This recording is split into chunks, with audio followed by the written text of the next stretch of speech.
25 எம்எல்ஏக்களுமே B Pharm ரெட்டை இலையை கொடுத்தது யாரு? எடப்பாடி. இப்போ ஓட்டு போட்டதே ரெட்டை இலைக்கு எதிராக. எங்க புறன் வந்து தெரியுதா? அதிமுக எம்எல்ஏவா கருத முடியாது. எல்லாமே 25 பேர் தெரியாம தான் பண்ணுவாங்களா? தெரிஞ்சேதான் பண்றாங்க. யாருக்கும் தெரியாம இல்ல சார், தெரிஞ்சுதான் பண்றாங்க. சட்டம் தெரியாத மாதிரி பண்றாங்க. அவர் சட்ட அமைச்சர் தானே. எத்தனை பேர் அமைச்சர்ல சட்ட அமைச்சர். நீங்கள் சிவி சண்முகம் மேஜிஸ்ட்ரேட் கோர்ட்டு கூட போயிருக்க மாட்டார். எல்லாம் அந்த டாக்டர் வாங்கிட்டு அரசியலுக்கு வந்துடுவான், வக்கீல் வாங்கிட்டு அரசியலுக்கு வந்துடுவான். அப்போ இரண்டையும் மீறியதனுடைய விளைவு சபாநாயகர்கிட்ட கொண்டு இப்போ எடப்பாடி கடிதம் கொடுக்குறாரு. இவங்கெல்லாம் என்னுடைய கட்சி கட்டுப்பாட்டை மீறிய நம்ம சொல்லுவோம். இவர்களை நீங்கள் அதிமுகவிலிருந்து சஸ்பெண்ட் பண்ணுங்க, சுயேட்சையாக எடுத்துகிட்டு போகிறாங்கன்னு அவர் லெட்டர் கொடுக்குறாரு. அதை செய்ய மாட்டார். இப்போ எஸ்பி வேலுமணி சொல்கிறார்ல சார், இந்த மாதிரி வந்து நாங்கள் பொதுச் செயலாளர்ன்ற பதவிக்கும் ஆசைப்படல, நாங்கள் பார்க்காத பதவிகளும் கிடையாதுன்னு சொல்லிட்டு 2 பேருமே சொல்கிறாங்க. பொதுச் செயலாளர் எடப்பாடி தான்ன்றதை இவங்க ஏற்றுக்கிறாங்க இல்லையா? அப்போது ஒரு நாள் இவங்க கட்சியை விட்டு பிரிக்கணும், உடைக்கணும் சொல்லிட்டு எஸ்பி வேலுமணியோ சிவி சண்முகம் நினைக்கலன்றது அவங்க ஆயாலே சொல்கிறாங்களே. பொதுக்குழு கூட்டுறதுக்கு இவங்களே போய் ஒன்றிய செயல் நகர செயலாளர்கிட்ட மில்லிமா ரோஸ் பணத்தோடு போகிறாங்க. அவங்க கூட அடித்து விரட்டி விட்டான். எடப்பாடியை பொதுச் செயலாளர் வச்சுக்கிற அவர் வாய்ப்புப்படி. அப்போ பொதுச்செயலாளர் சொன்னது கேட்டுக்கணுமா இல்லையா? யாருக்கு போட்டுக்கணும் ஓட்டு? எதுக்கு தான் போட்டு? யாருக்கு போட்டீங்க? விஜய்க்கு. அப்போ கட்சி கட்டுப்பாட்டை, எடப்பாடி கட்டுப்பாட்டை, ரெட்டையிலை கட்டுப்பாட்டை மீறின நீங்கள் எப்படி அதிமுகவாக இருக்கும்? இல்லை, திமுக ஒழிக்கிறதுக்காக தான் நம்ம வந்திருக்கோம். 2 பேர் சேர்ந்து ஒழிப்போம். இல்லைனா விஜய் வராமல் போயிட்டாருன்னா திமுக வச்சு என்ன பண்ணுறதுன்னா அவங்க வந்து ஒரு வைக்கக்கூடிய ஒரு லிகேஷன். இப்போ யாருக்கு இருக்கா? விஜய் தான் இருக்காரு. திமுகவா இருக்கு. இல்லை, அப்புறம் முதல்ல விஜய் தானே ஒழிக்கணும், விஜய் தானே எதிர்க்கணும். அப்போ நீங்கள் விஜயை எதிர்க்காம விஜய் ஆதரிச்சிங்கன்னா அதுதான் கொள்கையா? 6 மாதம் டு 1 வருஷம் இது ஓட்டலாம். அதற்கு பிறகு இவங்க அந்த தொகுதியை ரிசைன் பண்ணிவிட்டு விசில் சாத்தில் நிற்பாங்க. விசிலில் நின்று டிவிகே எம்எல்ஏவாக மாறுவாங்க. இதுதான் இவருடைய திட்டம். இதுக்கு நடுவில் இவர்களுக்கு இவ்வளோ அவசரம் ஏன்னு கேட்டிங்கன்னா, திராவிட இயக்கம் முற்றுப்பட்டு விட்டுறதுன்னு நம்ம இப்போ எடுத்துக்க முடியாது. ஏன்னா திராவிட இயக்கங்களில் என்ன நடந்ததோ இப்போ அதே நடந்துட்டு. நேற்றுக்கு பிடபிள்யூ ரிவ்யூ மீட்டிங் நடந்திருக்கு. நேராக போய் உட்கார்ந்துருக்கார் யார்? ஆதவர்ஜுனா. பிடபிள்யூ ரிவ்யூ மீட்டிங்கில் ஆதவர்ஜுனாக்கு என்ன வேலை? நேற்று கலந்தாரா கலந்துக்கலையா?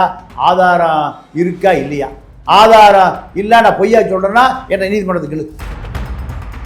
ஸ்டாலினோட வீடியோ பார்க்கும்போது உங்களுக்கு என்ன தோணுச்சு? அவர் வந்து எல்லாத்தையும் மறுசீரமைப்பு பண்ண இல்லை, அது இனியெல்லாம் ஒன்றும் பண்ண முடியாது. உதயநிதி உட்கார்ந்த இடத்துல நேரு உட்கார வச்சிருக்கணும், இல்லை பெரியசாமி உட்கார வச்சிருக்கணும். அப்போ நீங்கள் மறுபரிசீலனை பண்ணல, நடிக்கிறீங்க. நீங்கள் அந்த இடத்துல யார் சீனியர்? உதயநிதியா? அப்புறம் நேரு, பெரியசாமி உட்கார். இன்னும் திமுக வளரும், நம்பிக்கை வரும். இது அழிஞ்சு போயிடும். நிம்மதி ப்ராப்பர்ட்டி மேனேஜ்மெண்ட். உங்கள் பழைய வீட்டை புதிய வீடாக மாற்றலாம் வாங்க. அதிமுகவுடைய எதிர்காலம் எதை நோக்கி போய் கொண்டிருக்கிறது? ஏன்னா வேலுமணி நேரத்தும் சொல்கிறாரு, இன்றைக்கும் கட்சியினுடைய பொதுச்செயலர் எடப்பாடி பழனிசாமி தான் அவரை பொதுக்குழு கூட்ட சொல்லுங்கள், கூட்டி ஒரு முடிவெடுக்க சொல்லுங்கன்னு தான் சொல்கிறாங்க. நாங்கள் பொதுச்செயலாளராக அவரை தான் பார்க்குறோன்னு சொல்லிட்டு எஸ்பி வேலுமணி சொல்கிறாரு. என்ன ஆக போகுது அதிமுக எதிர்காலம்? எலெக்ஷன் கமிஷன், அதாவது இந்திய பீனல் கோட், அது எலெக்ஷன் கமிஷன் இருக்குது. எலெக்ஷன் கமிஷனில் கட்சி பதிவு செய்யப்பட்டிருக்கு. எது? அதிமுக. அதில் கொறடா அக்ரி கிருஷ்ணமூர்த்தி கொறடா, இதெல்லாம் சட்ட ரீதியாக வர்ற ஃபார்முலா.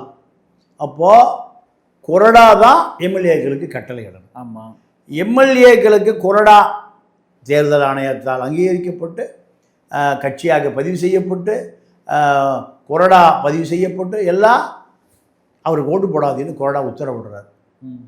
ஆனால் அதை மீறி ஓட்டு போட்டுறாங்க. சரியா? அப்போது கொறடா உத்தரவை மீறியதாக ஆகுது இல்லையா? சட்டத்தை மீறியதாக ஆகிறது.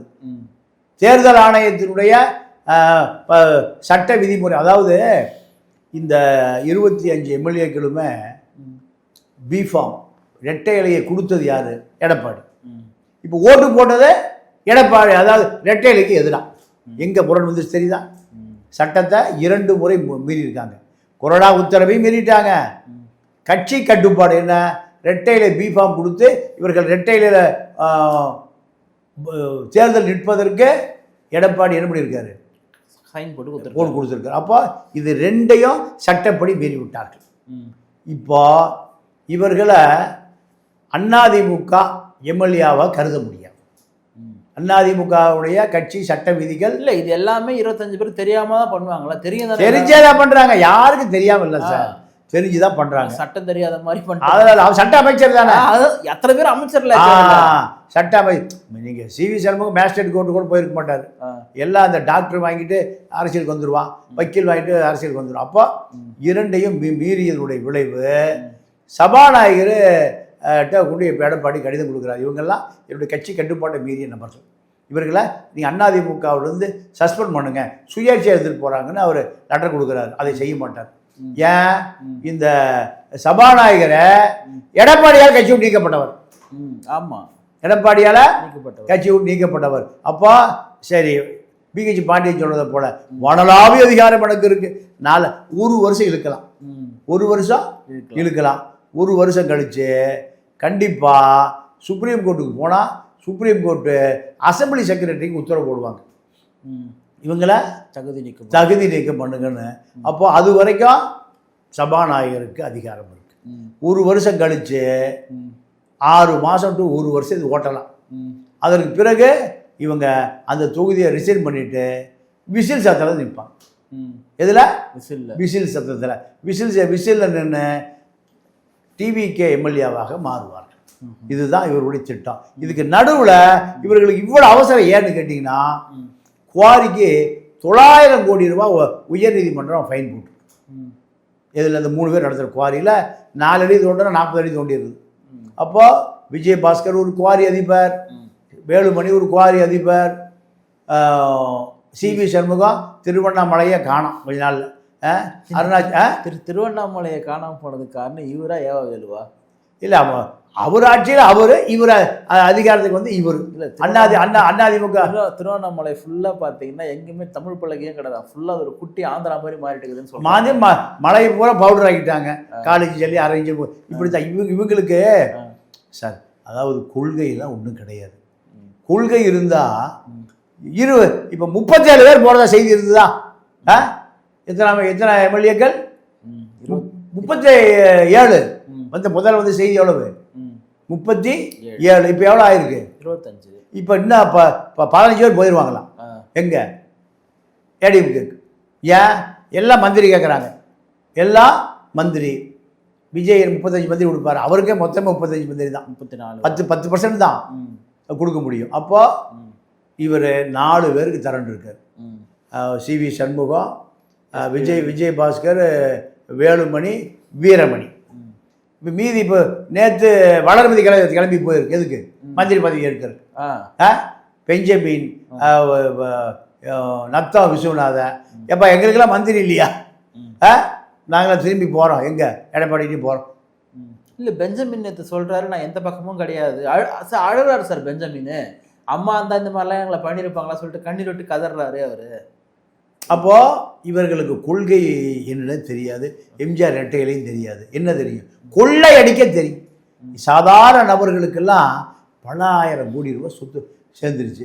இதை காப்பாற்றுவதற்கு நீங்கள் எம்ஜிஆராவது ரெட்டைகளையாவது எடப்பாடியாவது, எங்களுக்கு காந்தி தான் முக்கியம்னு போகிற ஆட்கள். அப்போது இந்த நிலைமை வந்த பிறகு இந்த 25 எம்எல்ஏல குறைஞ்சது 10 பேர் ரிவர்ஸ் ஆயிடுவாங்க. 10 பேர் மந்திரி கிடைக்கல, மந்திரி கிடைக்கிறதுக்கு தாமதம் ஆகுது. இப்போது சுப்ரீம் கோர்ட்டில் வழக்கு பதிவாயிருச்சுன்னா மந்திரி கொடுக்க முடியாது. எப்போ வேணாலும் ஜட்ஜ்மெண்ட் வரும். அப்போது நீதிமன்றத்தில் வழக்கு நிலுவையில் போய் நம்பர் ஆகி அது விசாரணைக்கு வந்துட்டால் அப்போ இவர்களுடைய அத்தனை கனவுகள் என்ன ஆகும்? நொறுங்கி சின்ன குணமாக போயிடும். அப்போ இவர்கள் விஜய் கட்சியில் இணைந்து கொள்வதை தவிர இவர்களுக்கு வேறு வழி இல்லை. இதுதான் எதிர்காலத்தில் நடக்கும். இப்போ விஜய் கட்சிக்கு ஆளுமைகள் இல்லை எல்லா மாவட்டங்களையும். எம்ஜிஆர் கட்சி ஆரம்பிக்கும் எல்லாம் திமுக வந்துட்டான் பல பேர். அப்போ ஒரு ஆளுமை இருந்தது, இப்போ அந்த ஆளுமை இல்லை. அதன் காரணமாக இந்த அதிமுக ஆளுமைகளை உள்ளே சேர்க்கணும்னு நினைக்கிறாரு. ஆனால் புதுக்கோட்டையில் நீண்ட காலமாக கட்சியிலேருந்து ஒருத்தர் இந்த கட்சியை விட்டு போகிறங்கிறாரு. இனி புதுக்கோட்டையில் நான் வந்து விஜயபாஸ்கர் அரசியல் பண்ணேன், அவர் என்னை அழிச்சான், என்னை பல வழக்கு என்னை, அதாவது ஷோபான்னு புதுக்கோட்டையில் ஒரு கலெக்டர், அந்த அம்மா நேற்று விஜய் போய் பார்த்துருக்கு. யாரை போய்? விஜயை. விஜய் வீட்டுக்கு இப்போ 3வது வீடு அந்த அம்மா. இப்போ அந்த அம்மா ஐஏஎஸ் ஷோபா, அவரை அந்த அம்மாவை காரை ஏற்றி கொலை செய்வதற்கு ஒரு முயற்சி பண்ணுறாரு விஜயபாஸ்கர். என்ன காரணம்? குவாரி வேற ஒன்றும் இல்லை, 2 தாசில்தார் செத்து போயிட்டான், ஒரு பிடிஓ செத்து போயிட்டான். இதெல்லாம் தோண்டி எடுக்கணும் இப்போ. அப்போ அந்த அம்மா இன்னைக்கு இவங்க படம் எடுக்கிறதுக்கு ரொம்ப கஷ்டமாக இருக்கும்போது 10 லட்ச ரூபா கொடுத்து உதவிச்சான். யார்? அந்த அம்மா ஷோபா, அவங்க குடும்பம். 3வது குடும்பம் பிராமின் குடும்பம். இப்போ போய் ஐயோ உங்கள் பொல்லாத ஆள் யார்? விஜயபாஸ்கர் எனக்கு கொலை பண்ணுற காரை மோதி காரு பல்ட்டி அடிச்சுது, கொலை செய்வதற்கு முயற்சி பண்ணான். எல்லாம் அந்த அம்மா கேட்டு விஜய் கேட்டு அமைதியாக இருங்க, இப்போ உங்களுக்கு என்ன பதவி வேணும்? எனக்கு அக்ரி செக்ரட்டரியாக கொடுங்க. இப்போ வாங்கிட்டு போயிடுச்சு அக்ரி செக்ரட்டரி. அப்போது இந்த குவாரி தொழிலில் மாவட்ட ஆட்சியாளரை சொன்னபடி கேட்கலீங்கன்னா என்ன நடக்குது? போட்டு தள்ளுறான். இதுக்கு முழுக்க ரத்தனம் தான் காரணம். மணல் ரத்தனம், மணல் ராமச்சந்திரன், இவங்க தான் காரணம். அமைச்சரே எஸ்பியோ கண்டுக்காதையா, எஸ்பிக்கு மாதம் 2 கோடி போகுது. மணல் கடத்துலையும் குவாரிலையும் எஸ்பிக்கு 2 கோடி போகுது. அப்போது இதுதான் திராவிட இயக்கத்தினுடைய நீட்சி. இப்போ என்ன நடக்குதுன்னா, திராவிட இயக்கம் அழிஞ்சு போச்சுன்னா திராவிட இயக்கம் முற்றுப்பட்டு விட்டுறதுன்னு நம்ம இப்போ எடுத்துக்க முடியாது. ஏன்னா திராவிட இயக்கங்களில் என்ன நடந்ததோ இப்போ அதே நடந்துட்டு. நேற்றுக்கு பிடபிள்யூ ரிவ்யூ மீட்டிங் நடந்திருக்கு. நேராக போய் உட்கார்ந்துருக்கார் யார்? ஆதவர்ஜுனா. ரிவ்யூ பிடபிள்யூ ரிவ்யூ மீட்டிங்கில் ஆதவர்ஜுனாக்கு என்ன வேலை? நேற்று கலந்தாரா கலந்துக்கலையா? ஆதாரம் இருக்கா இல்லையா? ஆதாரம் இல்லை நான் பொய்யா சொல்கிறேன்னா என்ன நீதிமன்றத்துக்கு இழு. பிடபிள்யூ ரிவ்யூ மீட்டிங்கில் யார்? ஆதவர்ஜுனாக்கு என்ன வேலை? காரணம் கோடிகள் எல்லாம் நீங்கள் பார்ட்டி ஃபண்டு வேணும், இப்போ எங்கள் மாமனாட்டை கொடுத்துருங்க. எம்ஜிஆருக்கு ஒரு உடையார், எம்ஜிஆர் உடனாடெல்லாம் சேர்த்து வைக்கல, ரெட் ஜெயிண்ட் எல்லாம் எடுக்கலை. எம்ஜிஆர் மக்களுக்காக வாழ்ந்து மக்களுக்காக எடுத்துக்கடா ராமாவரத்தோடதே நீ எடுத்துக்கிட்டு போயிட்டார். வாரிசு கிரிசு எவனுமே இல்லை. ஆனால் இப்போ என்ன வந்திருக்குன்னா, எம்ஜிஆர் கட்சி நடத்துறதுக்கு ராமசாமி உடையாரை பிடிச்சது போல விஜய் கட்சி நடத்துறதுக்கு யாரை பிடிச்சிருக்காரு? மார்ட்டின் உடையாரை பிடிச்சிருக்காரு. அங்கிருந்து ஒரு உடையார் இங்கே, இங்கிருந்து ஒரு உடையார் அங்கே. இப்போ எஸ்பி வேலுமணி சொல்கிறார்ல சார், இந்த மாதிரி வந்து நாங்கள் பொதுச் செயலாளர்ன்ற பதவிக்கும் ஆசைப்படல, நாங்கள் பார்க்காத பதவிகளும் கிடையாதுன்னு சொல்லிட்டு 2 பேருமே சொல்கிறாங்க. இப்போ பொதுச் செயலாளர் எடப்பாடி தான்றதை இவங்க ஏற்றுக்கிறாங்க இல்லையா? அப்போது ஒரு நாள் இவங்க கட்சியை விட்டு பிரிக்கணும் உடைக்கணும்னு சொல்லிட்டு எஸ்பி வேலுமணியோ சி வி சண்முகம் நினைக்கலன்றது அவங்க ஆயாலே சொல்கிறாங்களே. இப்போ ஒரு பேச்சு கூட எடப்பாடி பழனிசாமியை விட்டு பதவி விட்டு விலகி ஏற்றணும், இல்லை நாங்கள் வரப்போகிற எதுவுமே சொல்ல மாட்டாங்க. பொதுக்குழு கூட்டுங்க ஒரு முடிவு எடுக்க தானே சொல்கிறாங்க. பொதுக்குழு கூட்டுறதுக்கு இவங்களே போய் ஒன்றிய நகர செயலாளர்கிட்ட லீமா ரோஸ் பணத்தோடு போகிறாங்க. அவங்க ஊரா அடித்து விரட்டி விட்டான். கட்சியை விட்டுட்டு நீங்கள் குவாரி பணம் சம்பாதிக்கிற விஜய்கிட்ட போயிருக்கீங்க, நீங்கள் கூடி சீக்கிரம் விஜய் கட்சியில் விசில் நிற்க போகிறீங்கன்னு ஒன்றிய செயலாளர் நகர செயலாளர் கிளை செயலாளர் முடிவு பண்ணி விரட்டி விட்டான். இப்போ முதல்ல என்ன சொன்னாங்க? எடப்பாடி நீக்குவோன்னாங்க. இப்போ நீயே அவரே கூட்டம் போட்டு அவரே நீக்கிறவர் அவரை. அப்போது இவர்களெல்லாம் எக்ஸ்போஸ் ஆகிட்டே வர்றாங்க கொஞ்சம் கொஞ்சமாக. சரிப்பா எடப்பாடியே பொதுச் செயலாளர் வச்சுக்கிறேன், அவர் வாய்ப்புப்படி. அப்போ பொதுச் செயலாளர் சொன்னது கேட்டுருக்கணுமா இல்லையா? யாருக்கு போட்டுக்கணும் ஓட்டு? எதுக்கு தான் போட்டு யாருக்கு போட்டீங்க? விஜய்க்கு. அப்போ கட்சி கட்டுப்பாட்டை, எடப்பாடி கட்டுப்பாட்டை, ரெட்டைலை கட்டுப்பாட்டை மீறின நீங்கள் எப்படி அதிமுகவாக இருக்கும்? இல்லை, திமுக ஒழிக்கிறதுக்காக தான் நம்ம வந்திருக்கோம், 2 பேர் சேர்ந்து ஒழிப்போம். இல்லைனா விஜய் வராமல் போயிட்டாருன்னா திமுக வச்சு என்ன பண்ணுறதுன்னா அவங்க வந்து ஒரு வைக்கக்கூடிய ஒரு ரிலேஷன். இப்போ யாருக்கு இருக்கா? விஜய் தான் இருக்காரு. திமுகவா இருக்கு இல்லை. அப்புறம் இப்போ முதல்ல விஜய் தானே ஒழிக்கணும், விஜய் தானே எதிர்க்கணும். அப்போ நீங்கள் விஜயை எதிர்க்காம விஜய் ஆதரிச்சிங்கன்னா அதுதான் கொள்கையா? நம்ம பலம் குறைஞ்சிருக்கிறோம். இந்த பலம் குறைஞ்சதுக்கான காரணம் என்ன? அப்போ பலம் குறைஞ்சதுனால விஜய்க்கு ஓட்டு போடலாமா? கட்சி அதிமுக அப்படியே ஓட்டு போடலாமா? அதாவது இவர்கள் ஒரு சந்தர்ப்பவாதிகள். நீங்கள் ஒவ்வொரு தேர்தலையும் ஏன் இந்த திமுக அதிமுக தோக்குதுங்கிறதுக்கு ஒரு காரணம் சொல்கிறேன். பெரும் பணக்காரன், பண்ணையார், கான்ட்ராக்டரு, 1000 கோடி சொத்து வச்சிருக்கிறவன், இவர்களை தான் அந்த தொகுதிக்கே யாரும் தெரியாமல் வேட்பாளரை போடுறது. நல்லா கேட்டுங்க. இந்த திராவிட இயக்கம் பண்ணுற தவறுகளை என்னுடைய அனுபவத்தை சொல்கிறேன் சார். இல்லை சார், ஸ்டாலின் நேற்று வீடியோவில் சொன்னார், நான் என்னென்ன தப்பு பண்ணுறேன் நீங்கள் சொல்லுங்கள், நான் அதை எடுத்து சரி நீங்கள் பார்த்தீங்களான்னு தெரியல. ஃபுல்லாக வந்து கலெக்ஷன் எல்லாமே நான் பார்த்தேன். எல்லாம் முடிஞ்சு போச்சுங்க. நான் இருங்க. அப்போது இவங்க பூரா இறக்குற ஆட்கள் பூரா யாருன்னு கேட்டிங்கன்னா பெரும் பண மூட்டைகள். கட்சிக்காரனுக்கு யாரும் தெரியாது. ம். கட்சிக்காரனுக்கு யாருன்னு தெரியாது. நீங்கள் இப்போ திமுக தோல்வி அடைந்தது, விஜய் வெற்றி பெற்றது, ஒரு ஏறக்குறைய ஒரு 25 தொகுதிகளில் 1000-2000 ஓட்டில். எவ்வளவு? ஆமாம் ஆமாம் 1000-2000 ஓட்டில். ஜெயலலிதா இருக்கும்போது, எம்ஜிஆர் இருக்கும்போது எப்படி தெரியுமா இருக்கும்? வேட்பாளர்களை நிறுத்தி அவன் யாரா இருப்பான்? ஒன்றிய செயலாளர், நகர செயலாளர், கிளை செயலாளர், இப்போ அணி செயலாளர், எம்ஜிஆர் இளைஞர் அணி, இப்படியான ஆட்களை தான் எங்கிருந்து எடுப்பாங்க? வேட்பாளராக எடுப்பாங்க. வேட்பாளர் எடுத்துனா இந்த 2000 ஓட்டு 3000 ஓட்டு 5000 ஓட்டு தோக்குறான் ஜெயிக்கிறானல்ல, இது கட்சியை தாண்டி, எம்ஜிஆர் புகழை தாண்டி, ஜெயலலிதா புகழை தாண்டி தனிப்பட்ட செல்வம். ஆமாம் 2000 அவனுக்கு 2000 பேரோட லோக்கல் 2000 பேரோட நேரடியாக தொடர்பில் இருப்பான். அண்ணா நான் போட்டுக்கிறேன், மாற்று கட்சிக்காரங்க கூட ஓட்டு போடுவான். இப்போ அப்படி அந்த ஃபார்முலாவே திமுக இல்லை, அண்ணா திமுக யாரு கான்ட்ராக்டரா? நீ என்ன டிஃபெண்டர் கார் வச்சிருக்கியா? டிஃபெண்டர் இருக்கா? பொண்டாட்டி டிஃபெண்டர் இருக்கா? ஒரு சொத்து மதிப்பை கூடியா? பேங்க் பேலன்ஸை கூடியா? இப்படி போட்டதுனால நீங்கள் என்ன நடக்குதுன்னா, ஒரு 20, 30, 40 தொகுதிகளில் தோற்று போகிறான். அவன் யாருன்னு தெரியல. ஆனால் நீ கட்சிக்கார ஒன்றிய செயலாளர், நகர செயலாளர், இளைஞரணி செயலாளர் இவனை போட்டிங்கன்னா இந்த 1000, 2000, 3000 ஓட்டில் அவன் தோக்க மாட்டான். புரியுதா உங்களுக்கு? திராவிடக்கு எங்கே அழிஞ்சு போச்சுன்னு தெரியுதா? இப்போ டிவிக்கால நின்ன வேட்பாளர் முகமே தெரியாது. ஆமாம், முகமே தெரியாத ஆட்களை போட்டிருக்கான். எனக்கு தெரியாத விஜயலட்சுமி, குமாரபாளைய விஜயலட்சுமி நாமினேஷன் பண்ணிட்டு பொட்டியை வாங்கிட்டு போயிடுச்சு.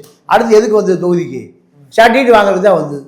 அதிகாரி மாடி ஜெயிச்சிடா கிளம்பி வா. அந்த மாதிரி எங்கே இருக்குது? கடலூரில் புஷி டிரைவர் கொண்டாட்டி.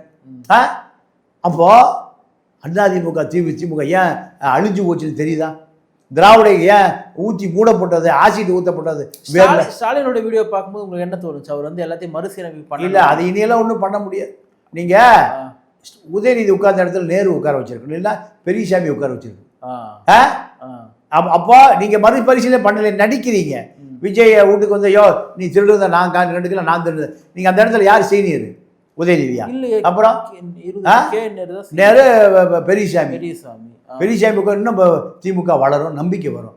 இது அழிஞ்சு போயிடும். நிகழ்ச்சியில் பங்கேற்று பல்வேறு கருத்தில் பகிர்ந்ததுக்கு நன்றி. நன்றி, வணக்கம்.